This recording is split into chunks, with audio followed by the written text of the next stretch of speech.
essa noite, em nome de Jesus. A igreja diz: maravilha, gente. Abra sua Bíblia comigo, por favor, em Êxodo capítulo 13. Êxodo capítulo 13. Nós vamos ler os versículos 17 e 18. Enquanto você abre a sua Bíblia, você que está aqui no presencial, por gentileza e com muito carinho, pega o teu celular, abre no YouTube agora. Pega o teu celular, você que está aqui, abre no YouTube agora, lá na nossa transmissão, e deixa um like nesse vídeo, deixa um like na transmissão. Isso ajuda demais para que o canal seja indicado para mais e mais e mais pessoas. Nunca é demais dizer que o nosso alcance no digital é infinitamente maior do que no presencial, e glória a Deus por isso, certo? E quando você deixa um like no vídeo, você transforma o YouTube num missionário. É desse jeitinho mesmo que Deus faz. Êxodo capítulo 13, versículo 17 e 18. Põe a mão no seu coração.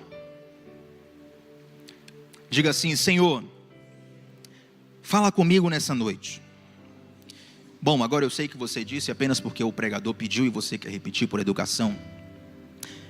Mas ative a sinceridade da sua voz. Ative a sinceridade da sua alma.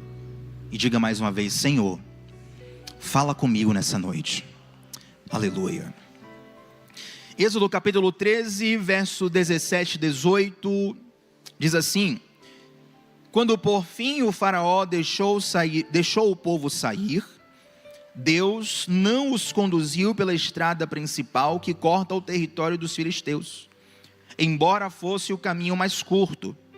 Deus disse: se eles tiverem de enfrentar uma batalha, pode ser que mudem de ideia e voltem ao Egito. Por isso, Deus fez o povo dar a volta pelo deserto, rumo ao Mar Vermelho. Assim, os israelitas saíram do Egito como um exército preparado para marchar. Eu quero repetir esse texto, e eu sei que nem todos, ao ouvir temas como Egito, estrada dos filisteus, Mar Vermelho, nem sempre você consegue capitalizar na sua mente a imagem do mapa. Eu até gostaria de trazer o mapa hoje, não foi possível, mas fique tranquilo, não deixe a sua mente se confundir com isso, porque a ideia desse texto, na verdade, é conceitual. O texto é literal, mas nós vamos trabalhá-lo conceitualmente. Porém, mesmo sem você ter a ideia do mapa, eu preciso que você preste atenção no detalhe que está no texto. Mais uma vez: quando por fim o faraó deixou o povo sair, Deus não o conduziu pela estrada principal que corta o território dos filisteus, embora fosse o caminho mais curto. Então note que o povo está saindo do Egito. Existem várias rotas para a chamada terra prometida, e uma delas é a rota mais curta. O texto diz que Deus toma uma decisão: eu não vou deixar o povo ir pela rota mais curta. E melhor ainda, o texto fala o motivo pelo qual Deus tomou essa decisão: porque essa rota passava pelo território dos filisteus. Então vamos lá. Deus disse: se eles tiverem de enfrentar uma batalha, pode ser que mudem de ideia e voltem ao Egito. Verso 18: por isso Deus fez o povo dar a volta pelo deserto, rumo ao Mar Vermelho. Assim, os israelitas saíram do Egito como um exército preparado para marchar. Observe, a história é muito simples, mas eu careço demais da sua atenção para você entender o contexto. O povo de Israel passa 400 anos no Egito, como escravos, e chegou finalmente o momento deles saírem.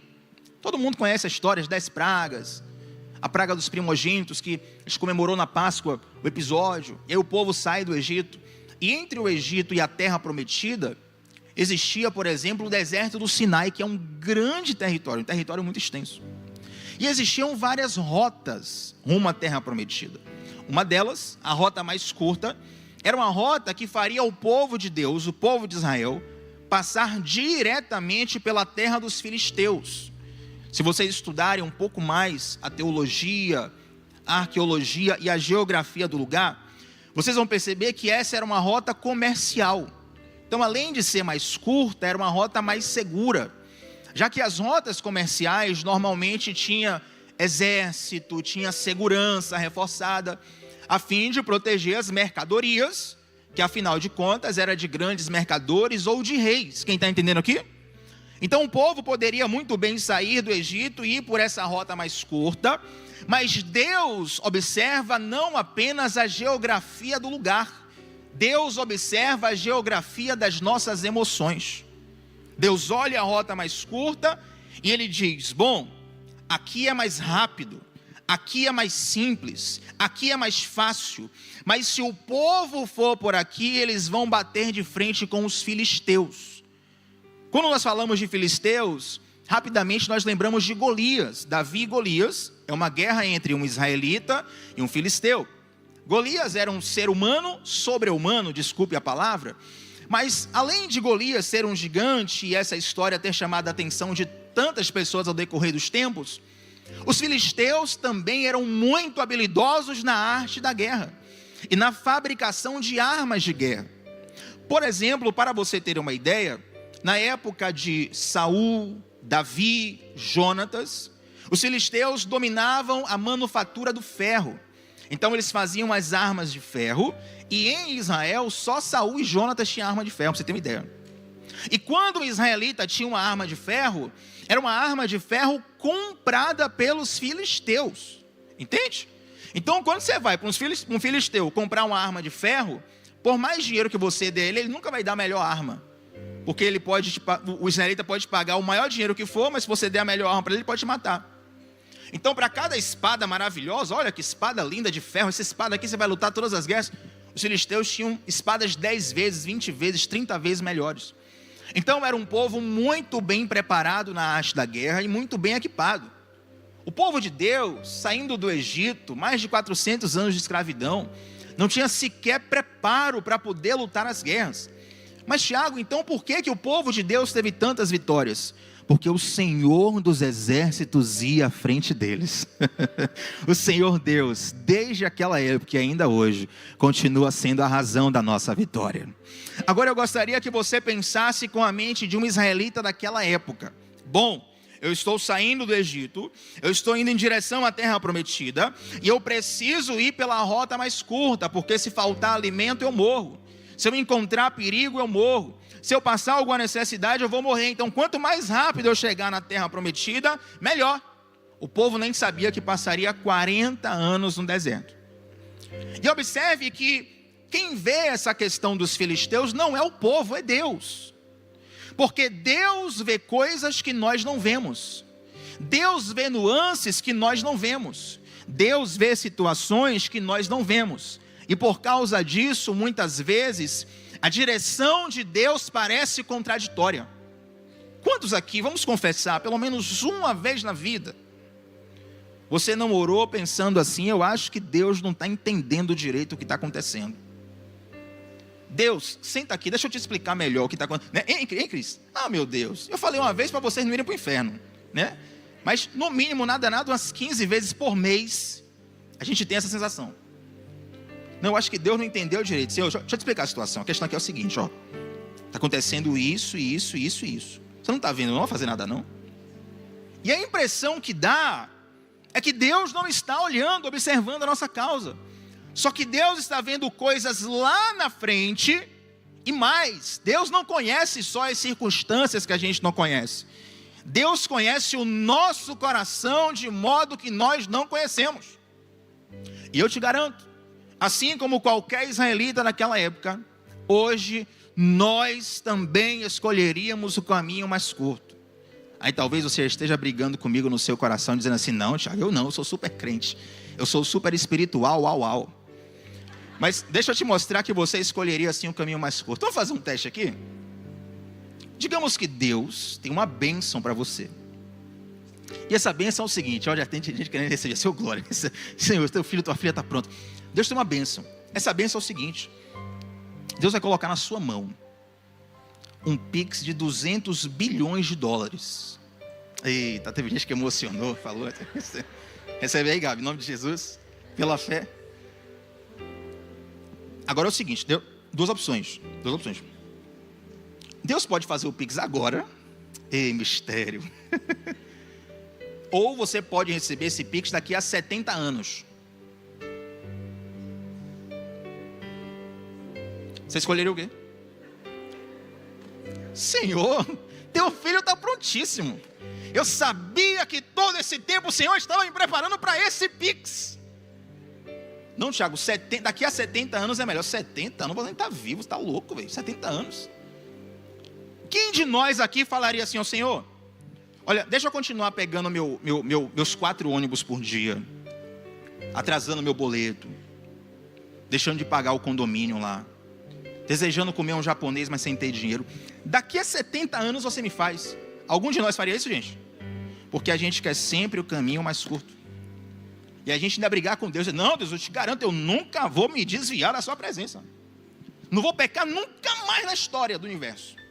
Pode garantir. Minha chave Pix é essa aqui, ó, Deus, anota aí. Todos nós queremos o caminho mais curto. Mas o Senhor conhece as circunstâncias e o Senhor conhece o nosso coração. Deus olha e fala assim, olha, se o povo for por essa linha, eles vão bater de frente com os filisteus, e o que é que vai acontecer? Eles vão ficar com medo e vão voltar para o Egito.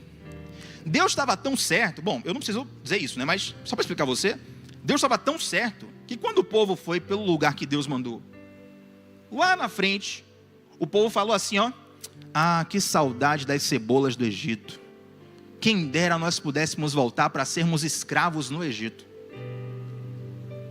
Você imagina se o povo tivesse que lidar com os filisteus. Então, muitas vezes, o caminho mais curto, o caminho mais fácil, o caminho mais prático, brilha aos nossos olhos porque faz a nossa vontade se cumprir. Mas a vontade de Deus é melhor.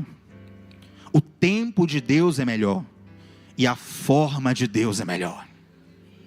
Da mesma forma que há milênios atrás, parecia contraditório aos olhos humanos, mas a vontade de Deus era perfeita. Exatamente hoje você está ouvindo essa palavra. Eu nunca te vi na vida, não conheço a sua história, mas o Espírito Santo que te conhece te trouxe para ouvir isso aqui. Não vai ser pelo caminho mais fácil, vai ser pelo caminho que Deus quer. Até porque o que torna o caminho delicioso não é se ele é mais fácil ou mais difícil, é quem está do seu lado. Imagina aí que você ganha uma viagem para algum lugar, né? Lugar dos sonhos. Cris, qual é o seu lugar dos sonhos para viajar, assim, que você nunca viajou? O seu desejo, assim, fala assim, como é? Isso existe mesmo? Como é? Costa Amalfitana? Isso é brincadeira, isso é... Não é da Crônica de Nárnia, não? Onde é que fica a Costa Amalfitana? Na Itália? Por que eu não falo Itália, Cris? Pelo amor de Deus, né? Eu vou saber lá que Costa Amalfitana, que eu não, mas na região da Toscana, que não sei o que. Gabi, seu lugar de... Poço Verde, Sergipe.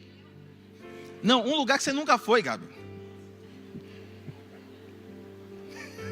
Poço Verde, você me quebrou, velho. Diga aí. É sem sonho? Sem sonho? Já Deus trabalha agora, né? Paris, Chicago, Nova York. Paris? A torre lá, a torrezona lá, Parisão.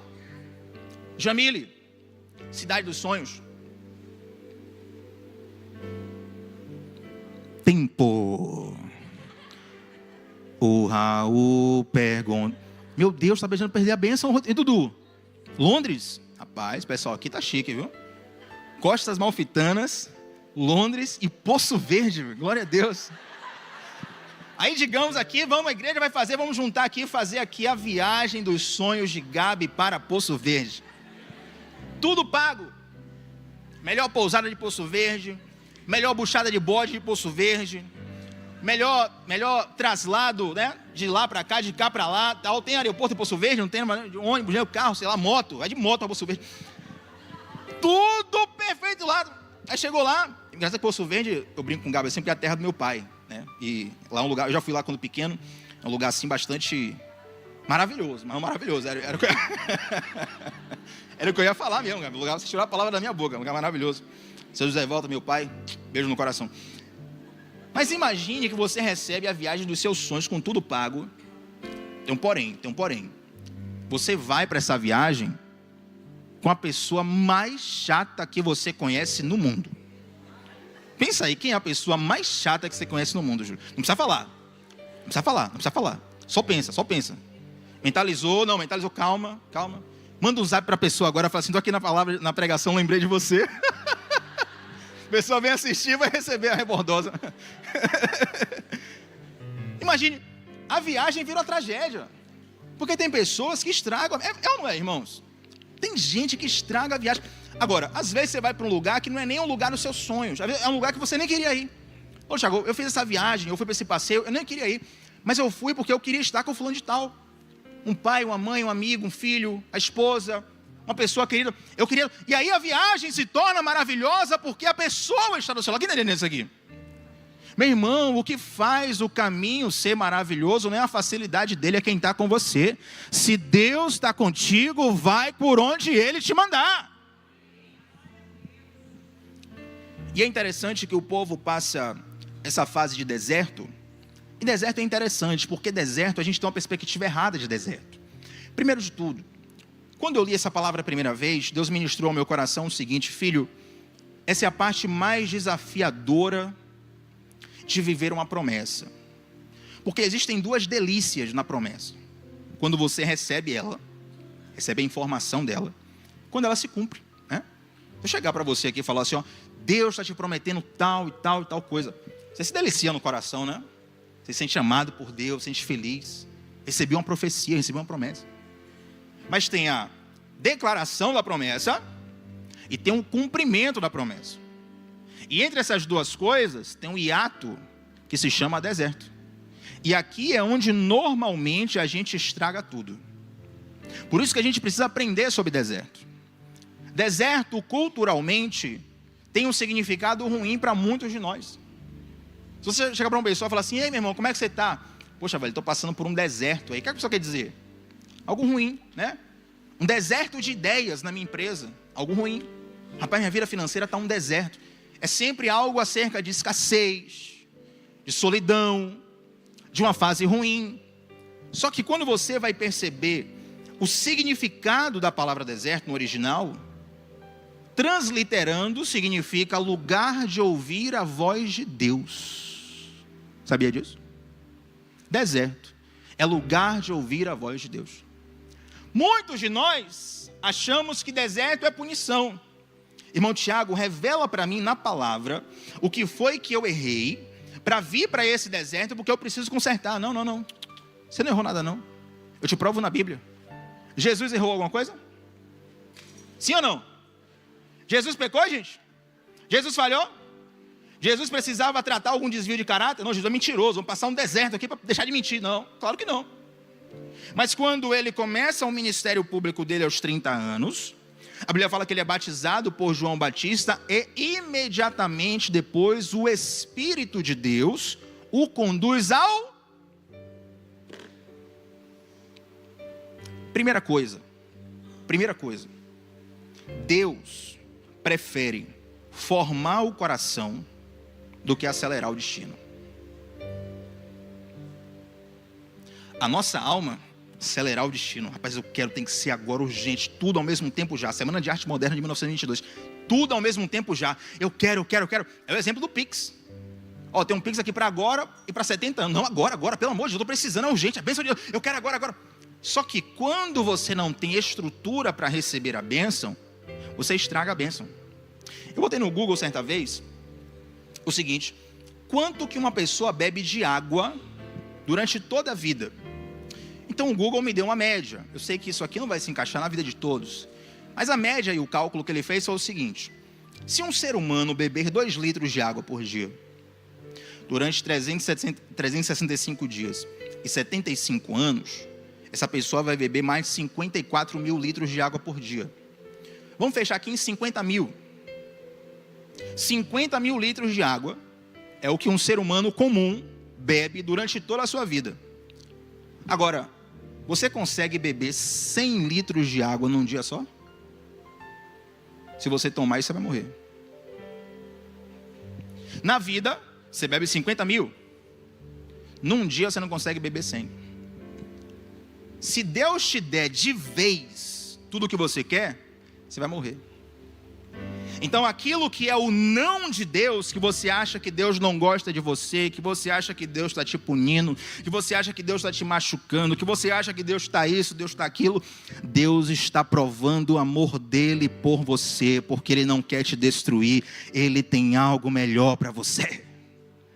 É por isso que é dia após dia, dia após dia, dia após dia. Deus não quer acelerar o destino, Deus quer formar o coração. E quanto mais rápido você entra nessa forma de Deus, é aí que você acelera o destino. É aí que você acelera algumas coisas na sua vida. Existem algumas coisas na nossa vida que ficam travadas porque não estão resolvidas. E Deus não vai deixar avançar antes de resolver essas questões. Porque o Senhor Deus, Ele não tem compromisso em acelerar o teu destino, Ele tem compromisso em formar o teu coração. Agora a segunda coisa, a gente volta para Jesus no deserto. Deserto não é punição, deserto é escola. E deserto é um lugar de afirmação de identidade. Vou perguntar para vocês, com que idade Jesus soube que Ele era Deus?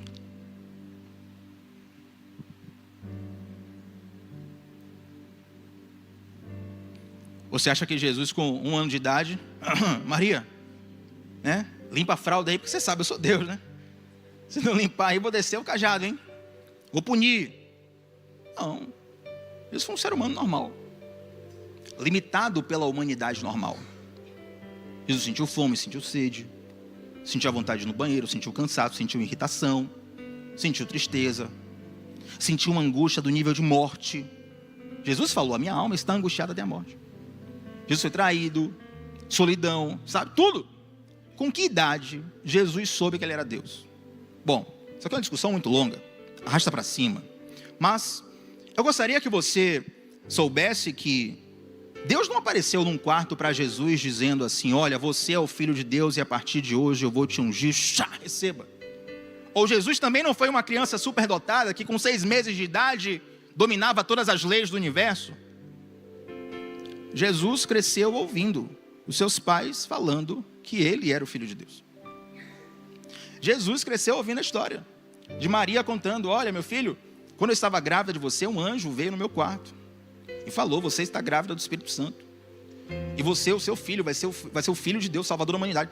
Aí José provavelmente ouvia Maria contando e falava, é verdade. Esse mesmo anjo que apareceu para sua mãe, apareceu para mim também. Inclusive eu ia me separar da sua mãe e abandonar sua mãe, eu achei que ela tinha me traído. Mas o anjo apareceu no meu quarto e falou assim, olha, fica tranquilo, o Filho é de Deus. E Ele é o Salvador da humanidade. E ele cresceu ouvindo aquilo, cresceu ouvindo aquilo, cresceu ouvindo aquilo. A prova disso, para quem não sabe, é que os irmãos de Jesus não acreditavam em Jesus, não. Gente, se eu tenho um irmão que cresce fazendo milagre, imagine, né? Você tem um irmão e vai jogar bola. Não, coloca logo o irmão no meu time. Aí qualquer coisa, se o time estiver perdendo, o menino faz um milagre ali, não sei o quê. Eu já cresço sabendo, pô, meu irmão é especial. Meu irmão é filho de Deus. Meu irmão tem um superpoder. Os irmãos de Jesus foram acreditar que Jesus era Deus depois da ressurreição de Jesus. Tem vários textos na Bíblia onde os irmãos dele estão zombando dele, falando assim, olha, você é isso tudo mesmo, você tem que ir para Jerusalém, rapaz. Tipo assim, ó, você não quer ser um ator da Globo, você tem que ir lá para o Rio de Janeiro, Projac. Isso aqui não é lugar para você, zombando de Jesus. Então Jesus está ouvindo afirmações sobre a sua identidade. E ele está ao mesmo tempo ouvindo pessoas que não acreditam nessa identidade. Ele está ouvindo José e Maria dizerem, você é o Filho de Deus, você é o Filho de Deus, você é o Filho de Deus, você é o Filho de Deus, você é o Filho de Deus. Com 30 anos de idade, vem sobre Jesus a primeira declaração sobrenatural. Jesus vai lá no batismo com João Batista, e quando ele se batiza, a Bíblia fala que o céu se abre, desce uma pomba, o Espírito Santo em forma de pomba, e uma voz do céu, aí sim, sobrenatural, uma voz do céu dizendo, esse é o meu Filho amado, em quem minha alma tem prazer. 30 anos para ver um sinal sobrenatural. Tiago, o que é que sustentava Jesus? A fé. Hebreus capítulo 11, versículo 1. A fé é a convicção daquilo que não se vê, mas a certeza das coisas que se esperam. Talvez você esteja carente de que Deus te dê um sinal sobrenatural. Tiago, eu preciso ver um anjo, eu preciso ver um sinal, eu preciso que alguém me entregue uma revelação sobrenatural para eu crer. Não, você precisa apenas confiar na palavra de Deus. Agora detalhe, quando acontece o primeiro sinal sobrenatural. Esse é o meu filho amado, minha alma nele tem prazer. Já é batizado. Aí o Espírito leva ele para o deserto. Chegando no deserto, ele é tentado por Satanás. Como foi a tentação de Satanás para Jesus? Se tu és filho de Deus.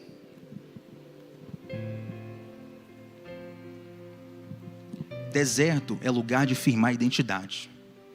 Tem uma canção do Ministério Zoe, eu nem sei cantar ela direito, não precisa nem puxar, mas diz assim: você me leva ao deserto para falar de amor, né? Me deixa passar pelo vale para mostrar que estás comigo. Me põe no meio da tempestade, brilha um arco-íris para me dizer no fim, oh, que a tua fidelidade não acabou. E aí, interessante que Deuteronômio capítulo 8, versículo 2 diz assim, ó: eu te pus no deserto para saber o que havia no seu coração. O deserto coloca para fora tudo o que está escondido dentro. O deserto coloca para fora tudo o que está mal resolvido dentro. O deserto coloca para fora tudo o que está incompleto dentro. O deserto denuncia não para acusar. O deserto denuncia para transformar. Primeira coisa, Deus, Ele tem na prioridade formar o seu coração e não acelerar o seu destino. Segunda coisa, deserto não é uma punição, deserto é uma escola. E terceira coisa para a gente encerrar aqui, mas quem está gostando, diga amém. Glória a Deus. Então vamos até meia-noite mesmo, o pessoal me empolgou aqui, agora ninguém vai para casa. Terceiro, a espera nunca é vazia quando se caminha com Deus. Você sabe qual é a angústia da espera? Primeiro, esperar já é angustiante.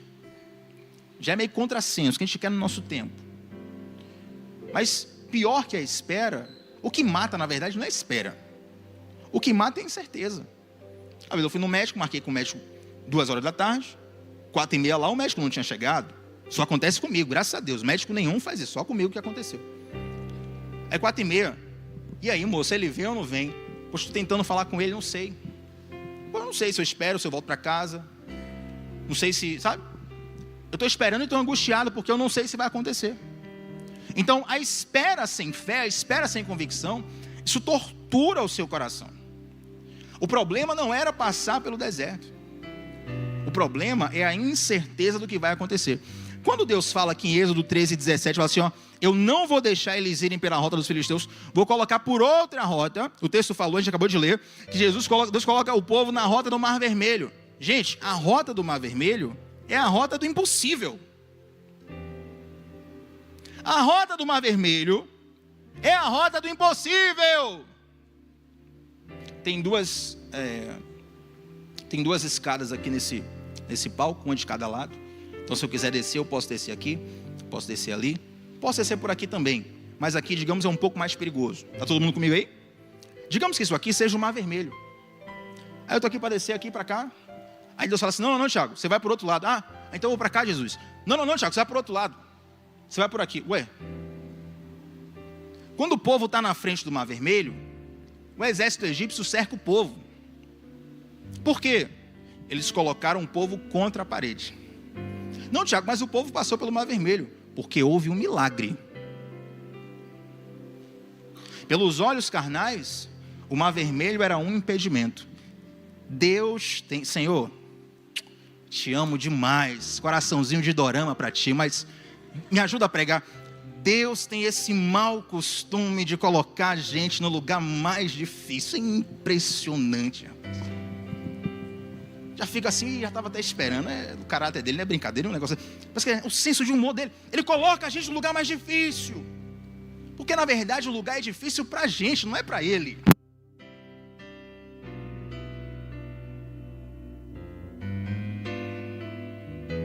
Fui falar do pai, rapaz. O pai, Senhor, eu te amo. Tu sabes que eu te amo. Te amo mesmo. Me ajuda aí. O lugar, na verdade, difícil, é difícil para a gente. Para Deus não é difícil. Entendeu? É como, por exemplo, um pai o pai, ele deixa o filho fazer algo que seja difícil. Esses dias eu vi um vídeo interessante. Tinha meio que uma linha, algumas linhas assim, digamos, entre um lado e outro. E aí o pai adulto, ele só fez assim com o pé e passou, né? E o filho desse pai tinha ali, pela minha visão, 1 ano e meio, 2 anos. Então a linha que o pai só passou o pé assim e passou, para o filho, né, pequenininho, ele... Aí o pai passou, daqui a pouco ele tentou passar, não conseguiu. Papai! Aí o pai olhou de longe assim e falou: pode vir. Papai, papai! Pode vir, você consegue. Papai, papai, então. Aí depois de muito tempo, o pai só deu as coordenadas de longe. Aí o filho foi lá, resolveu e passou. Aquilo era difícil para o filho. O pai, para treinar o filho, ficou só de longe falando: pode vir, você consegue. Pode vir, você consegue. Tenha certeza que se tivesse um leão do outro lado, o pai rapidamente ia pegar o filho e ia tirar dali. Tem quem está comigo aqui? O que a gente acha que é difícil para a gente. Então às vezes a gente pensa assim: poxa, por que Deus me levou pelo caminho mais difícil? Querido, porque para Ele não faz diferença nenhuma, mais fácil, mais difícil. Todas as coisas estão debaixo do controle dEle. Tanto é que quando Moisés vai orar a Deus nessa situação, Deus responde meio que dando uma bronca em Moisés, dizendo assim: por que clamas a mim? Diga ao povo de Israel que marche. Como é que você marcha em direção ao mar, meu irmão? Como é que você marcha em direção ao mar? A Bíblia fala que quando o povo começa a marchar, o mar começa a se abrir, aleluia. Muro de água de um lado, muro de água do outro. O povo passa a pés enxutos. O exército egípcio vem atrás perseguindo o povo de Israel. Mas quando eles estão no meio do mar, o mar se fecha, a vitória acontece e o milagre se completa. E é interessante que em toda a trajetória do povo de Israel no deserto, embora Israel tivesse um exército despreparado, por assim dizer, a Bíblia diz que os povos inimigos respeitavam Israel, dizendo assim: olha, o Deus deles derrotou o exército mais poderoso do mundo. Se o povo de Israel fosse pela rota dos filisteus, eles iam enfrentar um exército muito forte, um exército muito preparado, eles iam ficar com medo e fugir. Aí você pergunta assim: Tiago, Deus não poderia destruir também o exército filisteu? Poderia. Mas Deus conhece também o seu coração. Esse problema que você está vivendo aí, Deus pode resolver também assim no estalar de dedos. Mas Ele sabe que você corre para trás com medo. Entende?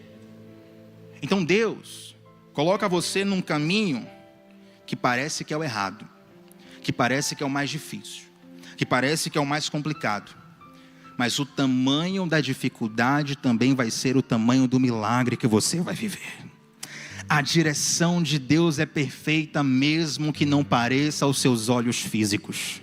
A direção de Deus é perfeita, mesmo que não pareça perfeito nas planilhas de Excel, nas análises de inteligência artificial, nas análises do seu histórico, da sua mente, do seu coração. Talvez você esteja vivendo exatamente esse sentimento, dizendo: Tiago, parece que eu estou num caminho mais difícil. Para mim não faz tanta diferença. O que importa é se Deus te conduziu aí. Se é fruto de pecado, se arrepende e volta. Mas se Deus te conduziu, continua, porque Ele vai te dar a vitória. Precisamos entender esse caráter do nosso Deus.